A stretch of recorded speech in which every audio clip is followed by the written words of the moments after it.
여러분 안녕하세요. 한 주간 동안 성령님과 함께 우리 왕의 나라를 사신 여러분들을 많이 축복하고 또 위로하고 격려합니다. 매주 토요일 날 업로드돼서 이렇게 여러분과 함께 기도하는 이 시간이 한 주에 가장 저에게 또 의미 있는 시간이고 가장 값진 시간인 것 같습니다. 긴 시간은 아니지만 하나님의 말씀 속에서 하나님의 뜻을 찾고 또 그분의 뜻이 이루어지도록 우리가 구하는 이 하나님의 회의실에 여러분이 이렇게 성실하게 함께 해주셔서 감사하고 우리 왕이 이 땅에 오셔서 통치하시는 그 나라가 완성되는 그날까지 우리 하나님의 회의실이 끊이지 않고 계속 기도로 그 왕이 오실 길을 도모하기를 원합니다. 이번에는 사도행전 1장 6절에서 8절까지의 말씀이 이번 주의 묵상의 본문이었습니다. 그들이 모였을 때 예수께 여쭈어 이르되 주께서 이스라엘 나라를 회복하심이 이때니까 하니 이르시되 때와 시기는 아버지께서 자기 권한에 두셨으니 너희가 알 바 아니요 오직 성령이 너희에게 임하시면 너희가 권능을 받고 예루살렘과 온 유대와 사마리아와 땅 끝까지 이르러 내 증인이 되리라 하시니라. 아멘. 비록 세 귀절밖에 안 되지만 한 주에 이것을 다 끝내기에는 이곳에 숨어 있는 하나님의 아이디어가 참 많은 것 같아서 기도를 이 세 절 본문만 가지고 한 3주 정도는 해야 될 것 같습니다. 그래서 오늘 이 세 절에서 관찰한 것들이 아주 많이 있지만 오늘 나눌 부분만 그 관찰 내용을 읽고 여러분과 함께 기도했으면 좋겠습니다. 여러분도 한 3주 동안 이 세 귀절을 더 면밀히 묵상하시고 더 깊이 기도하시면서 하나님의 뜻 그리고 성령님의 그 아이디어를 받고 있는 그대로 기도를 올려드렸으면 좋겠습니다. 먼저 관찰한 것은 1. 사도들이 예수와와 함께 있다. 2. 그들은 예수와께서 곧 승천하실 것을 알고 있었을까? 3. 사도들은 예수와께 궁금한 것이 많았을 것이다. 4. 사도들은 이스라엘 회복에 대하여 예수와께 질문했다. 5. 사도들은 이스라엘의 회복되는 때를 궁금해했던 것 같다. 6. 이스라엘의 회복의 때가 지금이냐고 물어보았다.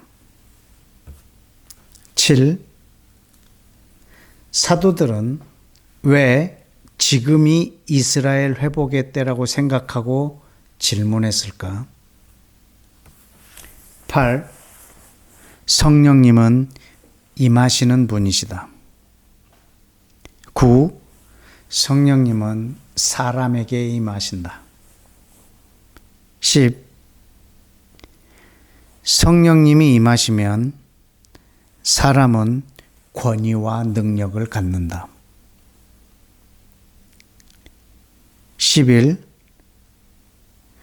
그 권위와 능력은 우리로 하여금 예루살렘부터 땅끝까지 예수와의 증인이 되게 한다. 오늘 묵상할 본문의 관찰만 좀 나눴습니다. 오늘은 6절을 중심적으로 그 다음에 다음 주는 7절을 그 다음 주는 8절을 중심으로 우리가 좀 기도를 해야 될 것 같습니다.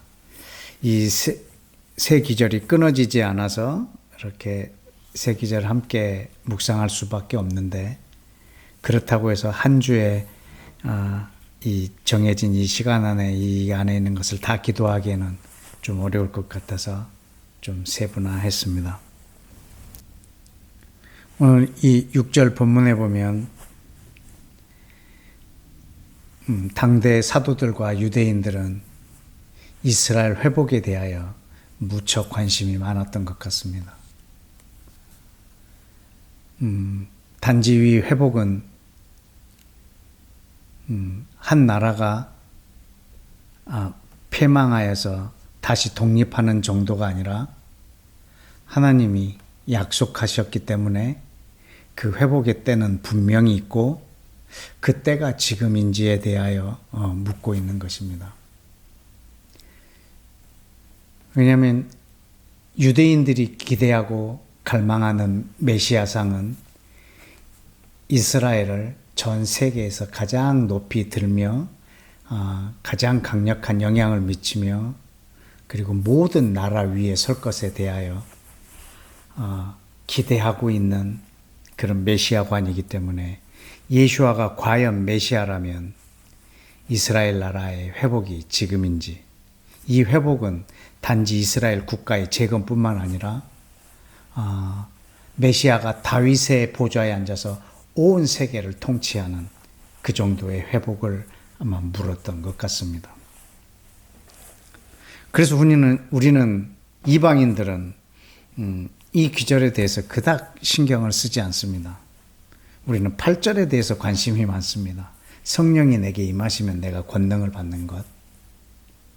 6절에 이스라엘의 회복이 때가 지금입니까? 라고 물었을 때 이 질문을 우리 이방인들은 별로 염두에 두지 않습니다. 왜냐하면 저들은 유대인이고 이스라엘의 백성이기 때문에 당연히 그걸 묻는다라고 생각하는 것입니다. 마치 예를 들자면 우리나라에 어떤 메시아가 오신다라고 하면 우리 남북의 통일이 언제 될 것 같습니까? 남북 통일은 끝까지 안 이루어지겠습니까? 라고 질문하는 극히 그 지역에 국한된 질문이라고 우리는 여겨버리기 때문에 이 6절에 대한 마음을 우리는 결코 두고 있지는 않습니다. 그러나 이것은 하나님의 약속은 또 이 성경의 언약들은 한 나라에 속해 있는 것이 아닙니다. 왜냐하면 예루살렘은 이스라엘의 수도이기 이전에 우리 왕의 보좌가 설 땅입니다. 이 예수아라고 하는 왕은 유대인의 왕이면서 동시에 모든 열방의 왕이십니다. 그래서 예루살렘은 유대인에게만 중요한 도시가 아니라 모든 열방에게 중요한 도시입니다. 남과 북이, 이 대한민국 한반도에 있는 남과 북이 통일되는 것은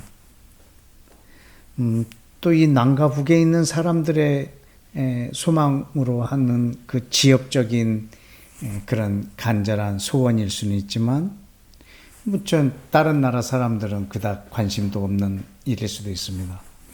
그러나 예루살렘의 회복은 한 지역에 국한되어 있거나 우리랑 관계가 먼 중동 땅 어느 지역에 유대인들의 소망을 말하고 있는 것이 아닙니다.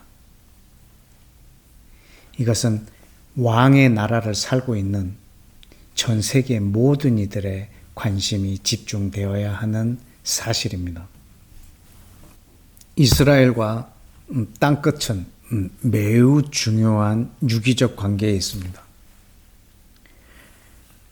이스라엘이라는 국가의 시초는 하나님이 아브라함을 택하실 때부터 시작된 것 같습니다. 그때 하나님의 약속은 땅끝의 모든 민족을 복주시고자 이스라엘을 택하셨습니다. 이 이스라엘이 존재하는 이유는 이방인을 위해서 있는 것입니다. 물론 최우선적으로는 하나님이 자기의 이름, 자기의 영광을 위하여 택하셨지만 이 땅에 언약을 두실 때는 아브라함 너로 인하여 땅 끝에 땅의 모든 민족을 이 세상의 모든 나라들을 내가 복주겠다라고 했기 때문에 이스라엘에 존재하는 이유는 자기들의 존재의 가치는 사실은 이방인들에게 있습니다. 모든 열방에게 있습니다. 그런데 이 축복의 논리를 깨달은 이방인의 또한 존재의 목적은 다시 이스라엘 회복에 있습니다.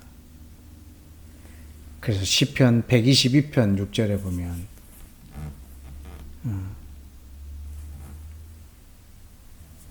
예루살렘의 평안을 구하라.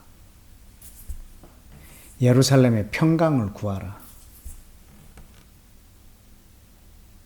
예루살렘의 평안을 구하는 자, 예루살렘을 사랑하는 자는 형통하리로다라고 말했습니다. 왜냐하면 이 땅에 있는 모든 이들의 중심은 그리스도를 아는 이들의, 예수와를 왕으로 모시고 있는 이들의 중심은 바로 이 예루살렘에 있기 때문입니다. 예루살렘의 평화는 평화의 왕이신 예수와께서 이 땅에 오셔야만 이루어질 수 있는 아주 신비한 지명입니다.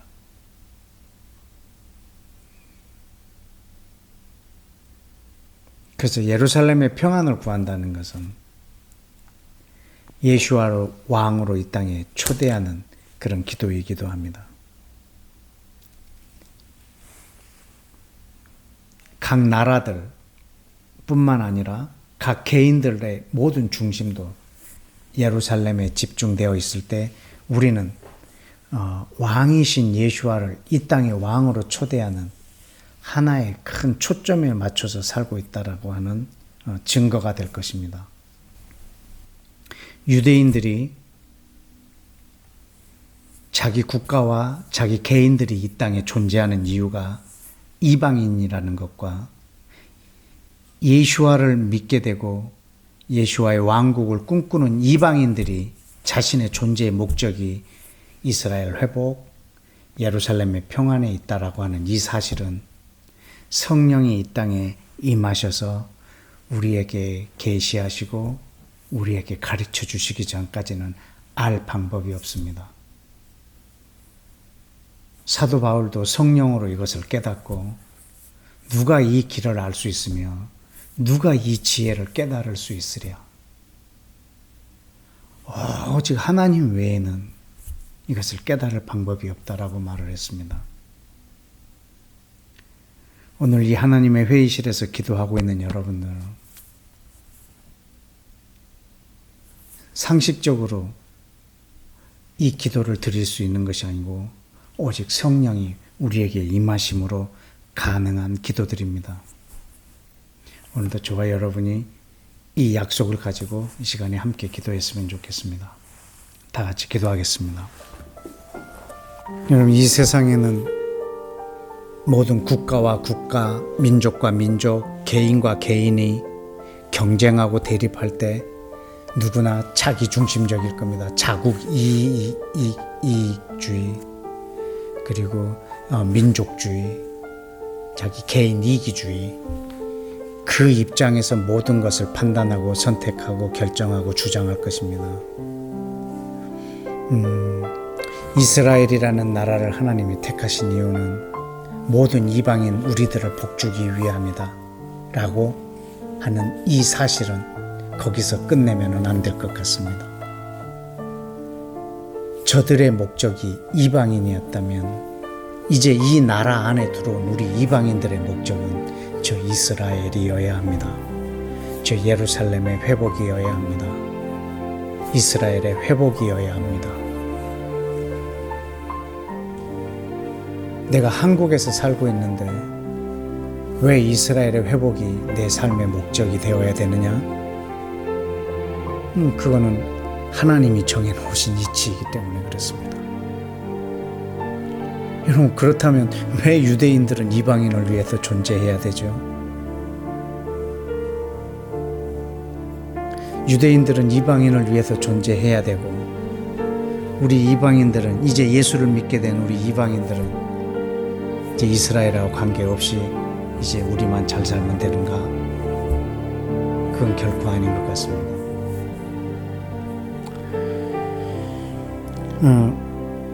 다른 말로 표현하면 예수와께서 이 땅에 인류를 구원하시려고 자기 자신을 우리 한 사람 한 사람 온 인류에게 내어주셨습니다. 우리는 그걸 아주 당연하게 여기기도 합니다. 그래서 저분의 희생으로 우리가 생명을 얻었고 새 삶을 얻었다면 우리는 이제 저분을 위해서 사는 것입니다. 그것이 너무나 당연하기 때문입니다.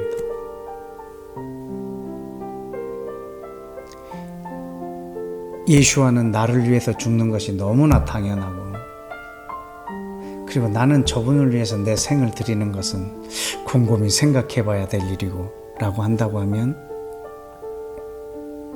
이거는 논리에도 맞지 않고 또 하나님의 이 진리에도 적합하지 않은 것 같습니다.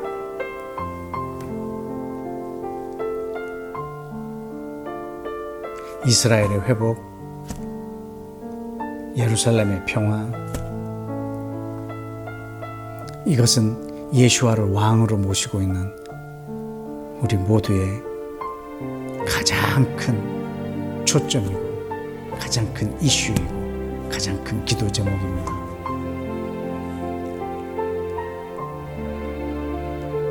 이 당시 예수와의 승천 직전에 제자들이 이스라엘의 회복이 지금입니까? 라고 물었던 그 간절한 그 퀘스천보다 더 간절하게 우리가 주님께 한번 물었으면 좋겠습니다. 주님, 이스라엘의 회복, 예루살렘의 평화의 때가 언제입니까? 주님, 우리가 그 날을 기대합니다. 주여, 그 날이 속히 오게 해주옵소서.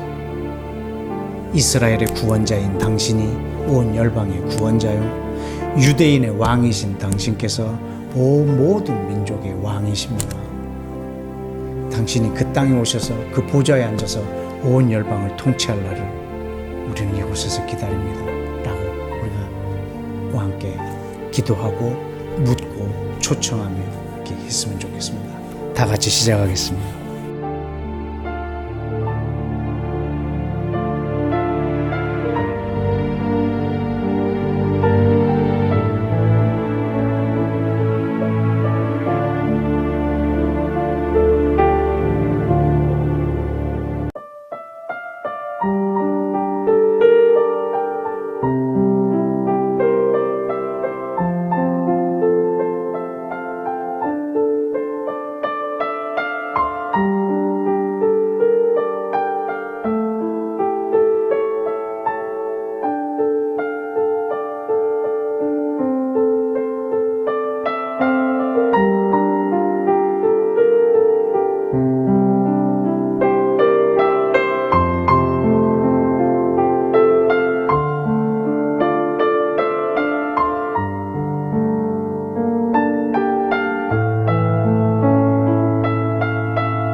우리 한 가지 더 기도하겠습니다.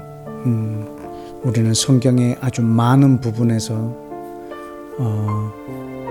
하나님이 이방인을 위하여 이스라엘을 택하셨고 또 이스라엘을 넘어뜨림으로 축복이 이방인에 가게 하고 그리고 이방인을 그들에게 접붙여서 그들의 진액을 먹게 하고 유대인과 이방인을 하나가 되게 해서 유대인에게 있는 그 모든 유산을 공동 상속하게 한다고 하는 이 사상과 이 내용이 성경에 아주 면밀히 핵심으로 있습니다.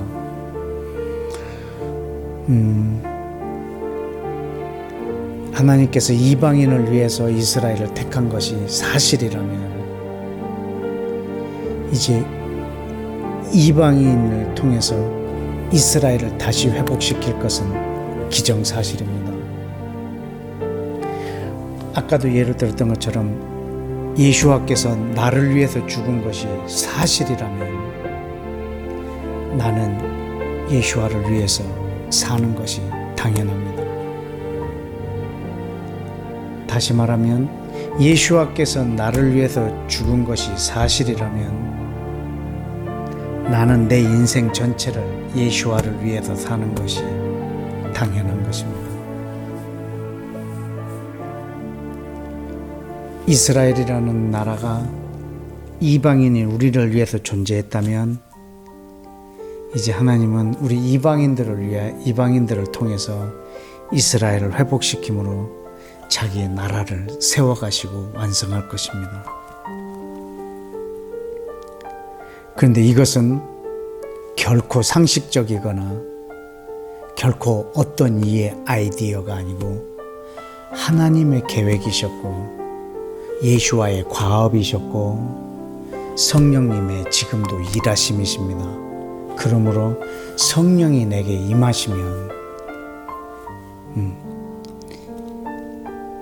그 이스라엘의 회복을 위하여 땅 끝까지 예수와께서 행한 그것을 우리가 증거하고 그 나라를 세워갈 수 있을 것입니다. 우리 가운데 성령님이 오시는 성령님이 임하셔서 우리에게 권위와 능력과 지혜와 기름 부음을 주시지 않는다면 우리는 결코 이것을 생각할 수도 없고 꿈꿀 수도 없고 구하기도 중보할 수도 없을 것입니다. 하나님 날마다 내게 성령을 부어주셔서 하나님 나라의 힌트를 가지고 하나님 앞에 구하는 우리들이 될 수 있도록 그리고 오늘 이 본문에 있는 이 말씀처럼 주여 우리 이방인 그리스도인들이 이스라엘 회복을 꿈꿈으로 인해서 이 땅에 진정한 원유면이 완성되어지며 하나님 나라의 백성들이 세워지고 하나님의 나라가 이 땅에 이미 임한 그 나라를 사는 이들이 이 땅에 많아지도록 시간 성령을 부어주시도록 성령님 오셔서 이 나라를 미리 경험하게 하여 주시고 이 나라를 미리 살게 하여 달라. 우리 다 같이 한 번 더 기도하겠습니다.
마지막으로 한 가지만 더 기도하실 때 이사야 60장 12절에 보면 예루살렘을 섬기지 아니하는 백성과 나라는 파멸하리니 그 백성들은 반드시 진멸되리라. 이렇게 써 있습니다. 예루살렘을 섬기지 아니하는 나라와 사람들은 파멸하고 그 백성들은 반드시 진멸되리라고 써 있습니다.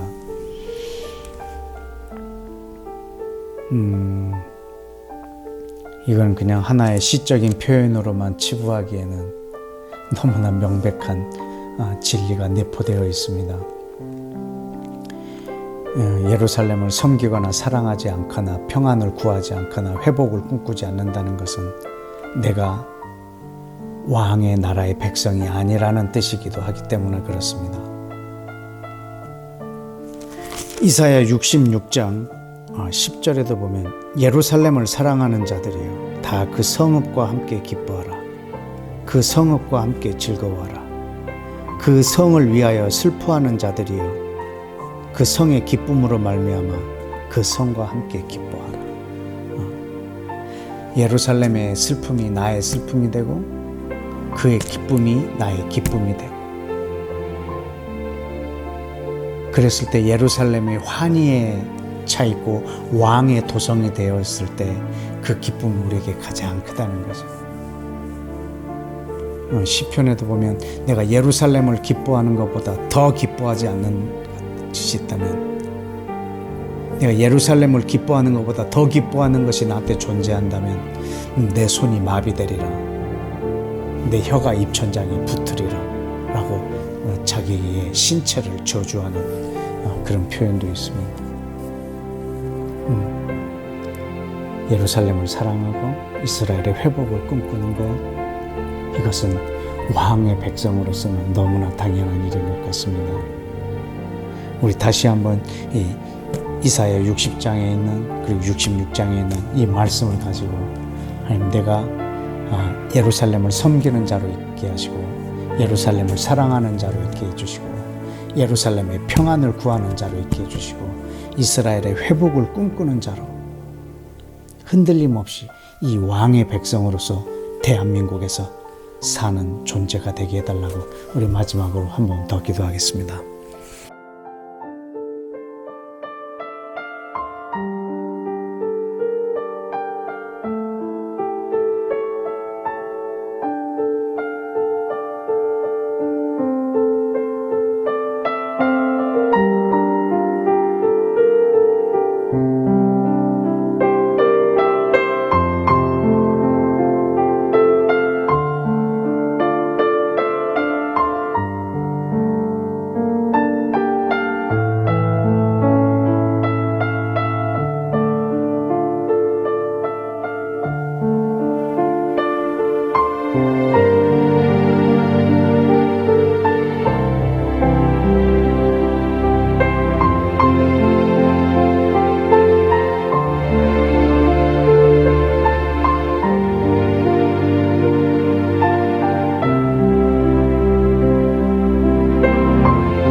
제가 한번 기도하겠습니다. 사랑의 아버지, 우리의 상식으로, 나의 지혜로 도저히 할 수 없는 기도를 이 시간 성령님 통해서 할 수 있게 해주셔서 감사합니다. 깊도다, 크도다, 놀랍도다 하나님의 지혜와 그 지식에 부요하며 어찌 이 길을 우리가 알 수 있으랴. 누가 하나님께 드려서 먼저 갚으심을 받으며, 누가 하나님을 가르칠 수 있으며, 누가 하나님의 조언자가 될 수 있으랴. 모든 것이 하나님으로부터 나서 하나님으로 말미암고 하나님께 돌아간다라고 고백했던 다윗의 고백을, 아니 바울의 고백을 이 시간 제가 할 수밖에 없습니다. 아버지여, 예수와의 이름으로 간청하오니 날마다 당신의 나라를 위하여 이 땅에 보내주신 성령님의 지혜로 충만하게 하셔서 그 기름 부으심과 권위와 능력으로 주님 앞에 기도하는 자로, 파수꾼으로, 왕의 선견자로서의 삶을 살 수 있도록 인도하여 주옵소서. 예수와의 이름으로 기도했습니다. 아멘. 여러분 함께 기도해 주시면 감사합니다. 아마 다음 주는 제가 한 교회 공동체에서 또 이렇게 말씀한 것을 또 나눌 수도 있을 것 같습니다. 하여튼 앞으로 2주간 더 사도행전 1장 6절에서 8절 말씀을 더 묵상하고 기도하도록 하겠습니다. 한 주간 동안 우리 왕이 보내신 성령 안에서 충만한 한 주간 되시기를 축복합니다. 안녕히 계십시오.